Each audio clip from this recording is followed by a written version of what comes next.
दोस्तों, बिना लक्ष्य के जीवन ठीक उसी प्रकार से होता है जैसे बिना पता लिखा हुआ लिफाफा जो कभी भी अपने मुकाम पर नहीं पहुंच पाता। इसलिए आप लोग हमेशा लक्ष्य बनाकर ही आगे बढ़ें, लक्ष्य बनाकर ही तैयारी करें ताकि आप अपने मुकाम को जल्द से जल्द प्राप्त कर सकें। दोस्तों, मैं संजय कुमार विश्वकर्मा स्वागत करता हूं आपका द एजुकेशनल राज चैनल पर। चलिए, हिंदी के उसी क्रम में आज हम पढ़ेंगे क्रिया, और आज आपको हम क्रिया का एक इतना छोटा ट्रिक बता रहे हैं पहचानने का कि आप वाक्य पढ़ेंगे, पूरा नहीं पढ़ पाएंगे तब तक उसमें बता देंगे कौन सी क्रिया है। इतना आसान ट्रिक है, देखिएगा, बहुत आसान। पहले देख लीजिए क्रिया क्या है। क्रिया किसे कहते हैं, परिभाषा आपको बहुत बार बताया गया होगा, आप पढ़े होंगे कि किसी शब्द से जब किसी कार्य का होना या किया जाना पाया जाए तो उसे हम क्रिया कहते हैं। इस पे समय ना बिताकर आगे बढ़ते हैं, हम देखते हैं क्रिया के क्या आगे क्या है। पहली बात तो क्रिया पूछा जाता है इसके भेद कितने हैं, कितने प्रकार का होता है। तो याद रहे क्रिया मुख्यतः दो प्रकार का है। क्रिया कितने प्रकार का? दो। कौन कौन सा? पहला है सकर्मक क्रिया और दूसरा है अकर्मक क्रिया। एकदम आसान। पहली क्रिया क्या है? सकर्मक क्रिया और दूसरी अकर्मक क्रिया। क्रिया मुख्यतः दो प्रकार की होती है, सकर्मक और अकर्मक। देखिए, आपको ट्रिक जो बताना है एकदम आसान ट्रिक है। पहला ट्रिक ये देखिए, बताएं आपको, जब किसी वाक्य में दो शब्द, याद रखिएगा, क्या दो शब्द है, ध्यान देना आपको। एक है क्या और दूसरा है किसको। यही दो शब्द लगाने पर अगर उत्तर आपको मिल जाए तो सकर्मक क्रिया है। अगर यही दो शब्द लगाने पर अगर उत्तर आपको ना मिले तो अकर्मक क्रिया है। विशेष पहचान है क्रिया के साथ यही दो, जैसे क्रिया के साथ यही आप प्रश्न लगाइए, यही दो शब्द लगाइए, क्या और किसको। अगर उत्तर मिलता है तो सकर्मक, अगर उत्तर नहीं मिलता है तो अकर्मक। जैसे देखिए लिखा है राम आम खाता है। वाक्य है राम आम खाता है।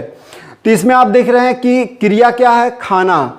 और कर्ता आपको वाक्य में पता है, ये कर्ता है, ये कर्म है और ये क्रिया है।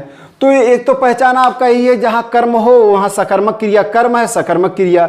जहां कर्म ना हो अकर्मक क्रिया। लेकिन विशेष ट्रिक जो आपको बता रहे हैं, कहीं कहीं वाक्य में पता नहीं चलता कर्म है कि नहीं है, तो आपको क्या करना है, वाक्य में इसी क्रिया के साथ प्रश्न बनाइए, क्या और किसको लगाकर, जो सही उचित हो।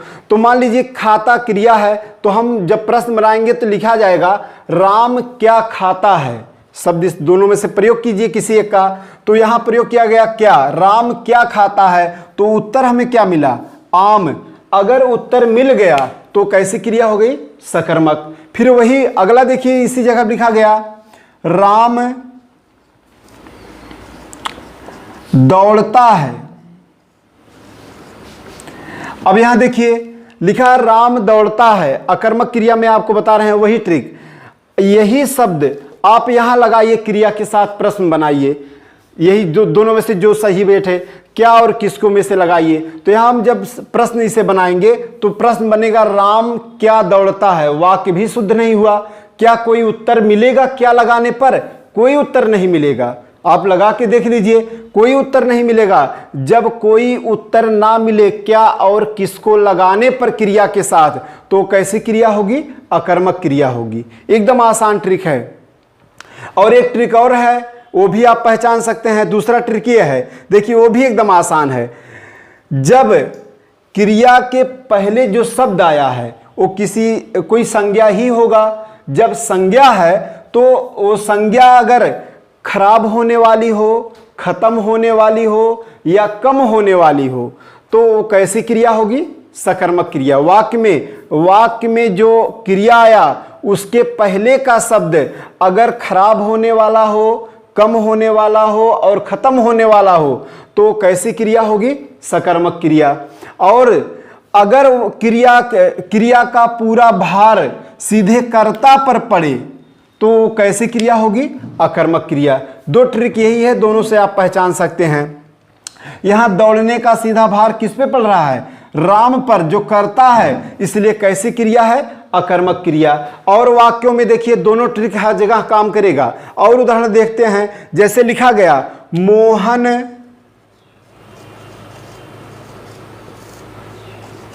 दूध पीता है। वाक्य लिखा गया मोहन दूध पीता है। प्रश्न हम बनाते हैं, पहला ट्रिक ये प्रयोग करते हैं, क्या और किसको लगाकर। हम प्रश्न बनाए इसे मोहन क्या पीता है, तो उत्तर क्या मिला? दूध। जब उत्तर मिल रहा है तो यहां पीना कैसी क्रिया हुई? सकर्मक क्रिया हो गई। और आगे देखिए, आगे जैसे लिखा गया श्याम हंसता है। लिखा गया श्याम हंसता है।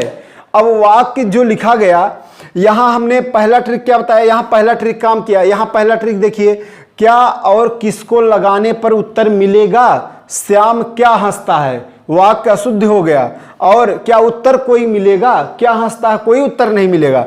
इसलिए कैसी क्रिया हुई? अकर्मक क्रिया हो गई। पहला ट्रिक दोनों पे सफल रहा। फिर दूसरा ट्रिक जो आपको बताए हैं उसका प्रयोग करिए। हमने कहा कि जब क्रिया, दूसरा ट्रिक है, क्रिया के पहले का जो भी शब्द है वह कम होने वाला, खत्म होने वाला, खराब होने वाला हो तो हमेशा सकर्मक क्रिया होगी। तो दूध कम होने वाला भी है और खत्म होने वाला भी है, खराब होने, तीनों गुण इसमें पाए गए हैं, तो इसलिए कैसी क्रिया है? सकर्मक। और हमने यहां बताया ट्रिक कि जब क्रिया का पूरा भार सीधे कर्ता पर पड़े तो वहां पर अकर्मक क्रिया होती है। तो यहां क्रिया का पूरा भार किस पे पड़ा है? श्याम पर, इसलिए कैसी क्रिया है? अकर्मक क्रिया है। अच्छा, अब परीक्षा में देखिए आपको फंसाने के लिए कैसे देते हैं। जैसे दे दिए, लिखा गया आपको परीक्षा में भ्रमित करने के लिए वाक्य बनाया गया, राम सड़क पर दौड़ता है। अब कुछ क्या होते हैं, कुछ लोग भ्रमित होकर सड़क पर कर्म मानकर इसे सकर्मक क्रिया मान लेते हैं, जबकि ऐसा नहीं है, केवल आपको भ्रमित किया गया है। तो यहां आप दोनों ट्रिक प्रयोग कीजिए। पहला ट्रिक हमने क्या बताया है? क्या और किसको लगाइए, क्या उत्तर मिलेगा? राम क्या दौड़ता है, तो ये उत्तर मिला सड़क पर, क्या सही है? गलत है। और किसको लगाइए तो वो भी गलत आपका आएगा, इसलिए कैसी क्रिया होगी? अकर्मक क्रिया। और दूसरा ट्रिक हमने बताया, जब क्रिया का पूरा भार किस पर हो?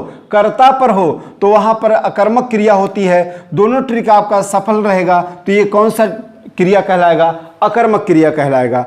और जैसे भ्रमित किया गया, आपका लिखा गया श्याम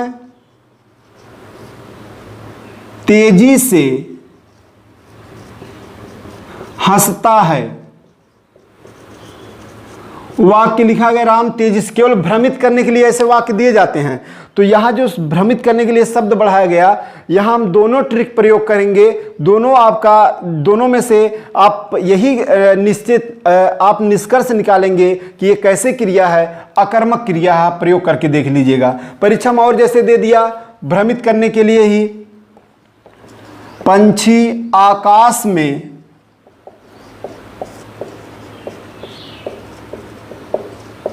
उड़ते हैं। वाक्य दे दिया, तो यहां भी वही कार्य हो रहा, भ्रमित करने के लिए क्या और किसको लगाएंगे तो कोई उत्तर नहीं मिलेगा। पक्षी क्या उड़ते हैं, पक्षी किसको उड़ते हैं, वाक्य अशुद्धि हो गई, कोई उत्तर भी नहीं मिला, इसलिए कैसी क्रिया है? अकर्मक क्रिया। और दूसरा ट्रिक, क्रिया का पूरा भार जो क्रिया हो रही है सीधे कर्ता पर पड़ रहा है, इसलिए कैसी क्रिया है? अकर्मक क्रिया। एकदम आसान है, दोनों ट्रिक जो आपको बताया गया है उसी से आप परीक्षा में आसानी से पहचान सकते हैं। मित्रों, क्रिया के और अन्य भेद भी हैं जो अगले वीडियो में आपको मिल जाएगा। फिलहाल इतना याद रखिएगा, ध्यान आपको यही देना है, क्रिया के कितने प्रकार होते हैं, 2 प्रकार के। क्रिया के और जो अन्य भेद हैं वो प्रयोग के आधार पे हैं, उसके 6-7 भेद और अन्य हैं जो अगली वीडियो में आपको पढ़ाया जाएगा। चलिए, बहुत बहुत धन्यवाद आपको। एजुकेशनल वीडियोज और लाइव टेस्ट के लिए हमारे चैनल को सब्सक्राइब करें तथा घंटी के निशान को दबाएं ताकि नई नोटिफिकेशन आप तक पहुंच सके।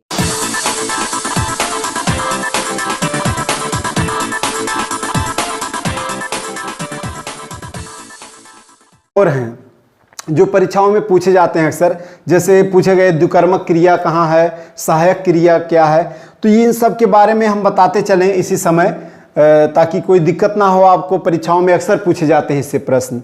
तो देखते हैं क्रिया के अन्य भेद कौन कौन से हैं। देख लीजिए, प्रयोग के आधार पे है ये। पहला, आप एक तरफ से देखते चलिए, पहला है द्विकर्मक क्रिया।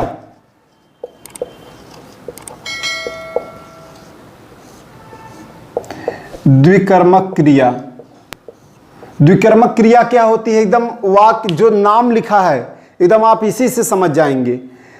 जिस क्रिया के साथ, इसका परिभाषा है, जिस क्रिया के साथ 2 कर्म जुड़े हैं, द्वि माने 2, कर्म माने कर्म, जिस क्रिया के साथ 2 कर्म जुड़े हों वह द्विकर्मक क्रिया कहलाती है। एकदम आसान। जैसे वाक्य आपको मिला, लिखा गया, मां बालक को, मां बालक को दूध पिलाती है। वाक्य लिखा गया, मां बालक को दूध पिलाती है। वाक्य में कर्ता कौन है? मां। क्रिया क्या हो रही है? पिलाना। तो यहां देखिए कर्ता और क्रिया स्पष्ट है। यहां 2 कर्म कौन कौन से हैं? क्रिया के साथ 2 कर्म है, एक है बालक, दूसरा है दूध। किसको? हमने 2 शब्द बताया था पिछले वीडियो में कि जब क्रिया के साथ क्या और किसको लगाया जाए, किसको लगाया जाए और उत्तर मिल जाए तो सकर्मक क्रिया, ना मिले तो अकर्मक क्रिया। तो यहां क्या पिलाया जा रहा है? दूध। किसको पिलाया जा रहा है? बालक को। तो दोनों शब्दों का यहां उत्तर मिल रहा है, इसलिए कैसी क्रिया है? द्विकर्मक क्रिया। स्पष्ट है। इस क्रिया के साथ 2 कर्म हैं, बालक और दूध, द्विकर्मक क्रिया। और एक उदाहरण देखिए, जैसे लिखा गया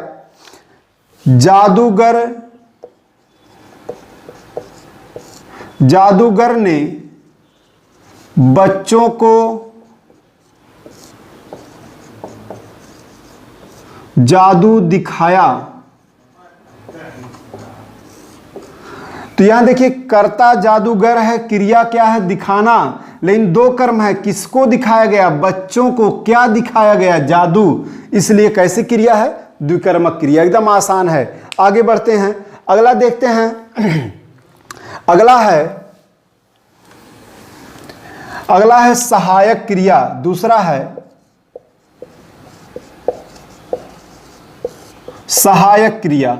सहायक क्रिया क्या होता है? देख लीजिए, एकदम आसान। यानी वह शब्द जो क्रिया के साथ लगकर उसके संपन्न होने, उसके होने में सहयोग करे, तो उसे को हम सहायक क्रिया कहते हैं। सहायक माने सहायता करने वाला। जैसे वाक्य लिखा गया वह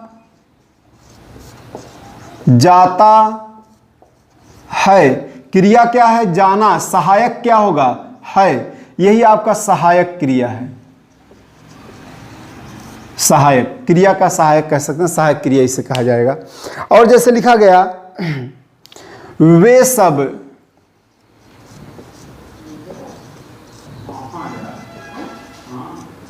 आए हैं। तो यहां क्रिया क्या है? आना। सहायक आपका क्या होगा? है। तो ये आपका सहायक क्रिया, इस प्रकार से आप स्पष्ट कर सकते हैं। ऐसे परीक्षा में जो पूछा जाएगा, वह जाता है में सहायक क्रिया कौन है? तो वह नहीं है, जाता नहीं है जो है ये सहायक क्रिया है। आगे बढ़ते हैं, अगला देखते हैं। एकदम आसान है, परीक्षा में प्रश्न आते हैं, इससे देखते रहिएगा। कोई दिक्कत होता है तो आप कमेंट बॉक्स में कमेंट जरूर कीजिएगा। आगे है नंबर 3, पूर्वकालिक क्रिया। पूर्वकालिक क्रिया, पूर्व माने पहले, काल माने समय, पहले समय में, तो एकदम आसान है, शब्द से ही, नाम से ही आप स्पष्ट हो सकते हैं। यानी जब एक क्रिया समाप्त करके दूसरी क्रिया प्रारंभ की जाए तो पहले वाली क्रिया को ही पूर्वकालिक क्रिया कहा जाता है, एकदम स्पष्ट। जैसे लिखा गया वाक्य, राम नहाकर खाता है। वाक्य में लिखा गया राम नहाकर खाता है, तो यहां देखिए एक क्रिया करके दूसरी क्रिया करने की बात कही गई। कर्ता कौन है? राम। यह क्रिया क्या हो रहा? खाना। लेकिन एक क्रिया इसके पहले हो गया, क्या? नहाकर। इसी को पूर्वकालिक क्रिया कहते हैं। और जैसे लिखा गया सोहन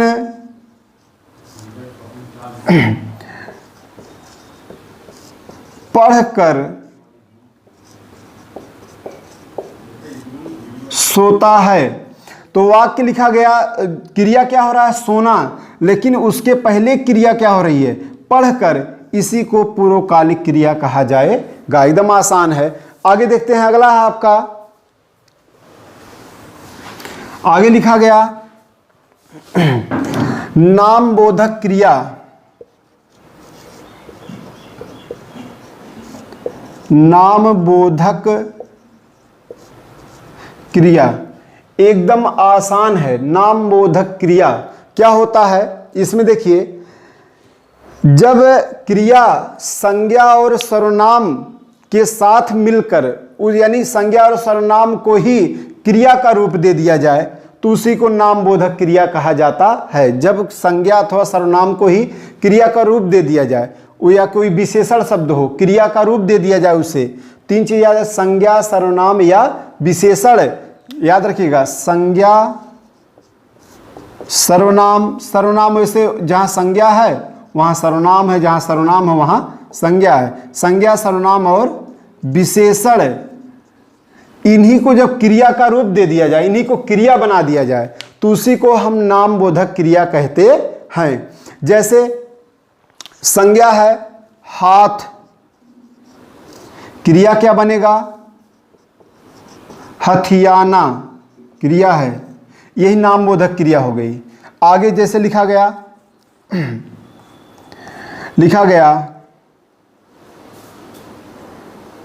लात, नामबोधक क्रिया क्या होगा? लतियाना। लाठी, नामबोधक क्रिया क्या बनेगा? लठियाना। जैसे विशेषण शब्द है पीला, तो इसका हो जाएगा पीला पड़ना। पीला पड़ना नामबोधक क्रिया।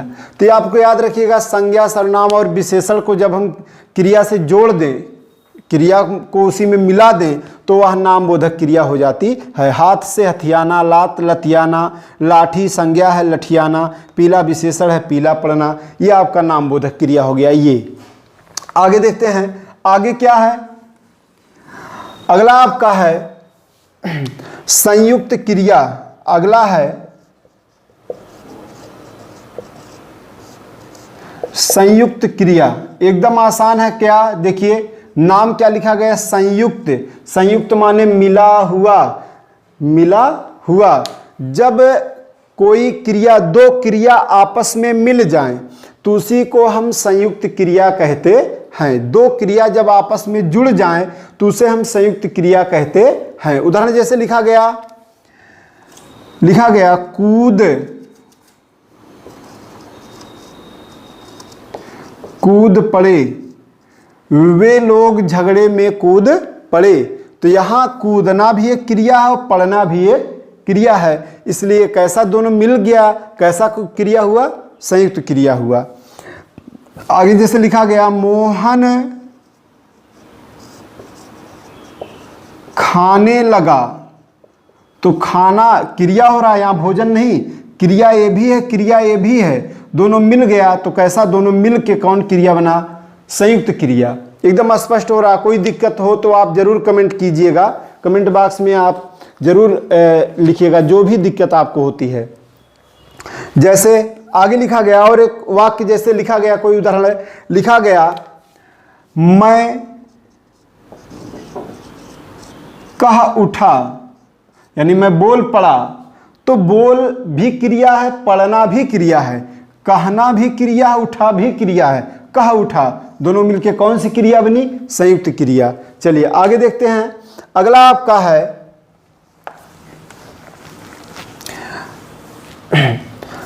आपका है क्रियार्थक संज्ञा।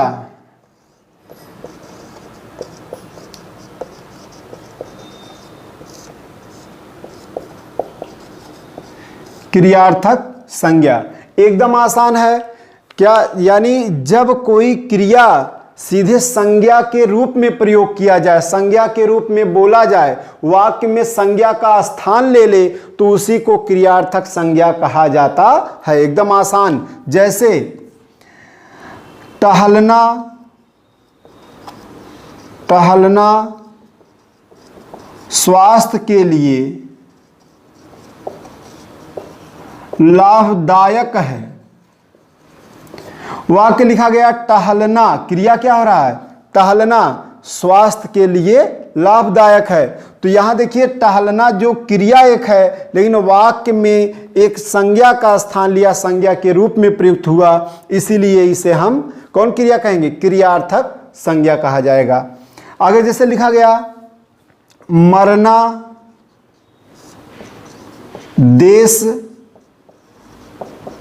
भक्ति, देशभक्ति का प्रमाण है। वाक्य लिखा गया मरना देशभक्ति का प्रमाण है। तो यहां मरना एक क्रिया है, लेकिन वाक्य में संज्ञा के स्थान पे प्रयुक्त हुआ, इसलिए ये कैसी क्रिया हुई? क्रियार्थक संज्ञा हुई। वाक्य वैसे अच्छा नहीं है, वो लिख दिया गया केवल। आगे देखिए अगला है केवल मरना ही देशभक्ति का पहचान नहीं है, प्रमाण नहीं है। देश के लिए सेवा करना, देश से के अंदर रह रहे दुश्मनों से लड़ाई करना, यह देशभक्ति का प्रमाण है। चलिए आगे देखते हैं। आखिरी है, आखिरी 7वां। अगला है, इसका नाम है प्रेरणार्थक क्रिया।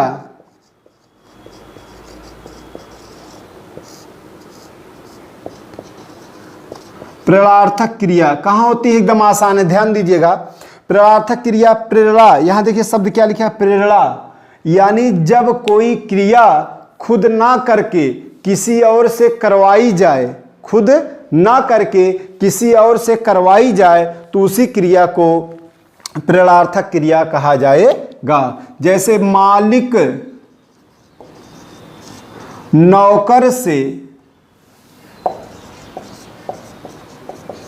पानी भरवाता है, तो यहां देखिए क्रिया क्या हो रही? भरवाना। लेकिन ध्यान दीजिए यह क्रिया मालिक खुद ना कर किसी और से करवा रहा है, इसलिए कैसी क्रिया है? प्रेरणार्थक क्रिया।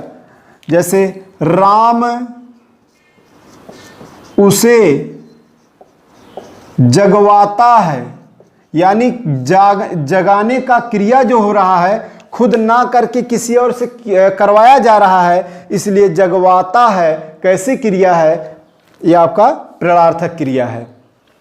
बस ये आपके अन्य भेद रहे मित्रों। 7 भेद हैं रचना प्रयोग के आधार पर, जो याद रखे परीक्षा में जरूर पूछा जाता है। इससे 7 भेद कौन कौन से हैं ये आप ध्यान दीजिएगा।